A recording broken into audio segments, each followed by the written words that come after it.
ಹಿಟ್ಟನ್ನು ಲಿಕ್ವಿಡ್ ಮಾಡಿ ಚಪಾತಿ ಮಾಡಿದರೆ ಮಾಮೂಲಿ ಚಪಾತಿ ಅಷ್ಟೇ ಟೇಸ್ಟ್ ಇರುತ್ತಾ, ಅಷ್ಟೇ ಉಬ್ಬಿ ಬರುತ್ತಾ ಎಂಬುದನ್ನು ನಾನು ವಿಡಿಯೋ ಕೊನೆಗೆ ಹೇಳ್ತಾ ಇದ್ದೇನೆ ಫ್ರೆಂಡ್ಸ್. ಹಾಯ್, ಎಲ್ಲರಿಗೂ ನಮಸ್ಕಾರಗಳು. ಕಸ್ತೂರಿ ರಶ್ಮಿ ಚಾನಲ್ಗೆ ಸ್ವಾಗತ. ನಾನಿವತ್ತು ಹೊಸದಾಗಿ ಒಂದು ರೆಸಿಪಿಯನ್ನು ಟ್ರೈ ಮಾಡಿದೆ, ಅದನ್ನು ನಿಮ್ಮ ಜೊತೆ ಶೇರ್ ಮಾಡುವಂಥ ಈ ವಿಡಿಯೋ ಮಾಡ್ತಾ ಇದ್ದೇನೆ. ಚಪಾತಿಯನ್ನು ನಾದದೆ ಲಟ್ಟಿಸದೆ ಹೇಗೆ ನಾವು ಚಪಾತಿಯಾಗಿ ಮಾಡ್ಬೋದು ಅಂತ ಇವತ್ತು ವಿಡಿಯೋ ಮಾಡ್ತಾ ಇದ್ದೇನೆ. ಇದು ಬ್ಯಾಚುಲರ್ಸ್ಗೆಲ್ಲ ಯೂಸ್ ಆಗ್ಬೋದು. ಬನ್ನಿ ಈ ವಿಡಿಯೋವನ್ನು ಶುರು ಮಾಡುವ.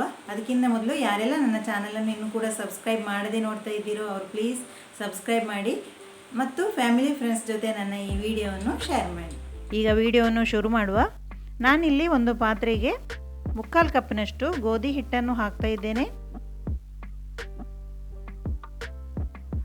1/4 ಕಪ್ನಷ್ಟು ಮೈದಾ ಹಿಟ್ಟನ್ನು ಹಾಕ್ತಾ ಇದ್ದೇನೆ.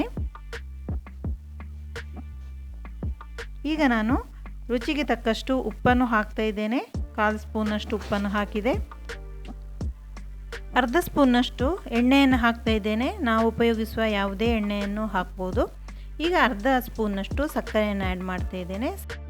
ಸಕ್ಕರೆ ಆಪ್ಷನಲ್, ಬೇಕಾದರೆ ಹಾಕ್ಕೊಳ್ಬೋದು. ಈಗ ಚೆನ್ನಾಗಿ ಮಿಕ್ಸ್ ಮಾಡ್ತಾ ಇದ್ದೇನೆ.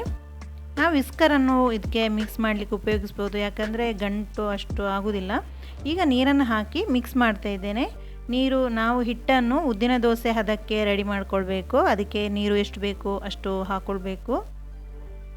ಈಗ ಚೆನ್ನಾಗಿ ನಾವು ಇದನ್ನು ಮಿಕ್ಸ್ ಮಾಡಬೇಕು, ಗಂಟಿಲ್ಲದಂತೆ ಮಿಕ್ಸ್ ಮಾಡಬೇಕು. ಈಗ ಮಿಕ್ಸ್ ಆಯಿತು ನೋಡಿ, ಸ್ವಲ್ಪ ಮಿಕ್ಸ್ ಆಯಿತು. ಈಗ ನೀರು ಹಾಕಿ ಪುನಃ ನಾನು ಮಿಕ್ಸ್ ಮಾಡ್ತಾ ಇದ್ದೇನೆ.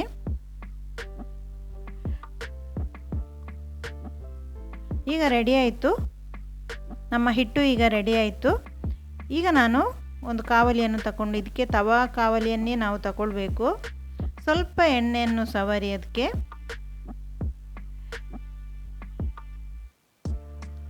ಈಗ ಹಿಟ್ಟನ್ನು ಹಾಕ್ತಾ ಇದ್ದೇನೆ. ಹಿಟ್ಟನ್ನು ಹಾಕಿ ನಾವು ತವಾವನ್ನು ಸ್ವಲ್ಪ ಕೈಯಲ್ಲಿ ತೆಗೆದು ಈ ರೀತಿಯಾಗಿ ಸ್ಪ್ರೆಡ್ ಮಾಡಬೇಕು. ಆವಾಗ ಅದು ಚೆನ್ನಾಗಿ ಬರುತ್ತೆ, ಚಪಾತಿಯಾಗಿ ಉಬ್ಬಿ ಬರುತ್ತೆ. ನಾವು ಹೀಗೆ ಮಾಡಬೇಕು. ಈಗ ನಾವು ಈ ಟೈಮಲ್ಲಿ ಇದನ್ನು ಅಪೋಸಿಟಲ್ಲಿ ಹಾಕಬೇಕು ನೋಡಿ, ತೆಗೆದು ಅಪೋಸಿಟ್ ಸೈಡ್ ಹಾಕಬೇಕು. ಇಲ್ಲದ್ರೆ ಒಂದೇ ಸೈಡು ಜಾಸ್ತಿ ಕಾಯುತ್ತೆ ಅದು. ಇದೇ ರೀತಿ ನಾವು ಒಂದು 3 ಸೆಕೆಂಡು ಅದೇ ರೀತಿ ಮಾಡಬೇಕಾಗುತ್ತೆ. ಅಪೋಸಿಟ್ ಸೈಡನ್ನು ವಾಪಸ್ ಹಾಕಬೇಕು. ನಾವು ಈಗ ಈ ಟೈಮಲ್ಲಿ ಸ್ವಲ್ಪ ಎಣ್ಣೆಯನ್ನು ಹಾಕಿ, ಎಣ್ಣೆ ಅಥವಾ ತುಪ್ಪವನ್ನು ಹಾಕಬೇಕು. ಈ ರೀತಿಯಾಗಿ ಫುಲ್ ಸ್ಪ್ರೆಡ್ ಮಾಡಿ ಈಗ ವಾಪಸ್ ಹಾಕ್ತಾ ಇದ್ದೇನೆ. ನಾವು ಸೌಟಲ್ಲಿ ಈ ರೀತಿಯಾಗಿ ಪ್ರೆಸ್ ಮಾಡ್ತಾನೆ ಇರಬೇಕು. ಇವಾಗ ನೋಡಿ ಉಬ್ಬಲಿಕ್ಕೆ ಸ್ಟಾರ್ಟ್ ಆಯಿತು. 2 ಸೈಡ್ ಸಹ ಒಂದೇ ರೀತಿಯಾಗಿ ಕಾಯಬೇಕು, ಆವಾಗ ಚೆನ್ನಾಗಿ ಉಬ್ಬಿ ಬರುತ್ತೆ. ಚೆನ್ನಾಗಿ ಉಬ್ಬಿ ಬಂತು, ಪರ್ಫೆಕ್ಟ್ ಆಯಿತು ಚಪಾತಿ. ಈಗ ಎಲ್ಲ ಹಿಟ್ಟನ್ನು ಸಹ ಹಾಕಿ ನಾನು ಈ ರೀತಿಯಾಗಿ ಚಪಾತಿಯನ್ನು ಮಾಡಿದೆ. ಫ್ರೆಂಡ್ಸ್, ಹೇಗೆ ನಾವು ಲಿಕ್ವಿಡಲ್ಲಿ ಹಿಟ್ಟನ್ನು ಲಿಕ್ವಿಡ್ ಮಾಡಿ ನಾವು ಹೇಗೆ ಚಪಾತಿ ಮಾಡ್ಬೋದು ಅಂತ ಇವತ್ತು ತೋರಿಸ್ಕೊಟ್ಟೆ ನಾನು. ಇದು ಬ್ಯಾಚುಲರ್ಸ್ಗೆ ಮಾತ್ರ ತುಂಬಾ ಈಸಿ ಆಗ್ಬೋದು. ಮತ್ತು ನಾವು ಇದು ಮಾಮೂಲಿ ಚಪಾತಿ ಅಷ್ಟು ಟೇಸ್ಟ್ ಇರುತ್ತಾ ಅಂತ ಹೇಳಿದರೆ ಅಷ್ಟು ಟೇಸ್ಟ್ ಇರುವುದಿಲ್ಲ. ಅಂದರೆ ಬಿಸಿ ಬಿಸಿಯಾಗಿ ತಿನ್ನಲಿಕ್ಕೆ ಟೇಸ್ಟ್ ಇರುತ್ತೆ, ತುಂಬಾ ಟೇಸ್ಟ್ ಆಗುತ್ತೆ. ಮತ್ತು ಆರಿದ ಮೇಲೆ ಅಷ್ಟೊಂದು ನಾವು ಗೋಧಿ ದೋಸೆಯಾಗಿ ಆಗುತ್ತೆ, ಅಷ್ಟೊಂದು ಟೇಸ್ಟ್ ಆಗುವುದಿಲ್ಲ ಆರಿದ ಮೇಲೆ.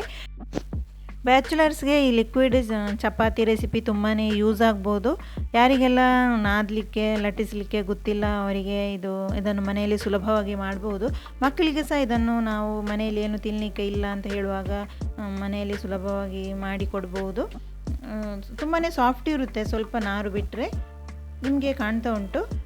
ಅದೇ ರೀತಿ ಇವತ್ತು ನಾನು ಮಾಡಿದಂಥ ಈ ರೆಸಿಪಿ ನಿಮಗೆ ಇಷ್ಟವಾದರೆ ಪ್ಲೀಸ್ ಲೈಕ್, ಶೇರ್ ಮತ್ತು ಸಬ್ಸ್ಕ್ರೈಬ್ ಮಾಡಿ. Thank you for watching. Bye.